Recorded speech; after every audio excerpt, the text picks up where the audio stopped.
ಇವತ್ತು ನಾನು ಈ ಥರ ಇರೋನು ಈ ಥರ ಅದೇ. ಹಾಯ್ ಹಲೋ ನಮಸ್ಕಾರ, ನಾನು ನಿಮ್ಮ ಕೊಪ್ಪದ ಹುಡುಗ. ಬೆಳಿಗ್ಗೆ ಎದ್ದು ಎಲ್ಲಿಗಪ್ಪ ಹೋಗ್ತಾ ಏನಂದ್ರೆ ಒಂದು ಕಡೆ ಹೋಗ್ಬೇಕಾಯ್ತು.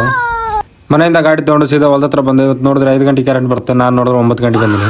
ಈಗ ನೀರಾಸವೇನಿಲ್ಲಲ್ಲ, ಅದಕ್ಕೆ ಲೇಟಾಗಿ ಬರ್ತಿದ್ವಿ. ಯಾಕಂದ್ರೆ ಇಲ್ಲಾಂದ್ರೆ 5 ಗಂಟೆ ಬರ್ತಿದ್ವಿ. ಅಲ್ಲೇ ಮೋಟ್ರ್ ಆನ್ ಮಾಡಿ ನೀರೆಲ್ಲ ಬಿಡ್ತೀವಿ ಅಂತ ಅಲ್ಲೇ ಕಡ್ದು ಬಂದೆ. ನಾವಪ್ಪ ಫೋನ್ ಮಾಡಿದ್ರು, ಬಾಪ ಇಲ್ಲಿ ಸ್ವಲ್ಪ ಕೆಲಸ ಐತೆ ಅಂದರು. ಏನು ಕೆಲಸಪ್ಪ ಅಂತಂದ್ರೆ ಇವತ್ತು ಬ್ಯಾಂಕ್ ಹತ್ರ ಹೋಗೋಣ ಬಾ ಅಂತಂದ್ರೆ ನಾವಪ್ಪ ನೋಡ್ರೆ ಅಂಗಡಿ ಹತ್ರ ಬಂದು ಕೂತ್ಕೊಂಡ್ಬಿಟ್ರು.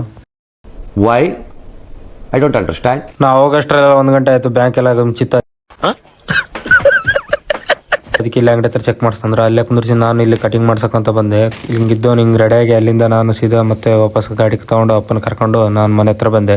ಆಯ್ತು, ಆಮೇಲೆ ನಾವಪ್ಪ ಇದ್ದು ಬಂಡಿ ಕಟ್ಕೊಂಡು ಹೋಗ್ತೀನಿ, ನೀನು ಆಮೇಲೆ ಬಾ ಅಂತಂದ್ರು. ಆಯ್ತಂತ ನಾವು ಅಪ್ಪರಿಗೆಲ್ಲ ಬಂಡಿ ಗಿಂಡಿ ಕಟ್ಕೊಟ್ರೆ ಅಲ್ಲಿಂದ ಅವ್ರು ಹೋದ್ರು. ನಾನು ಆಮೇಲೆ ನೀರಿಗೆ ಹಾಕೊಂಡ್ ಬರ್ತೀನಿ ಅಂತ ಹೇಳಿದೆ. ಮತ್ತೆ ನಾನು ಸ್ನಾನ ಮಾಡ್ಕೊಂಡು ಊಟ ಮಾಡ್ಕೊಂಡು ಅಲ್ಲಿಂದ ಗಾಡಿ ತಗೊಂಡು ಸೀದಾ ಮತ್ತೆ ವಾಪಸ್ ಹೊಲದ ಹತ್ರ ಬಂದೆ.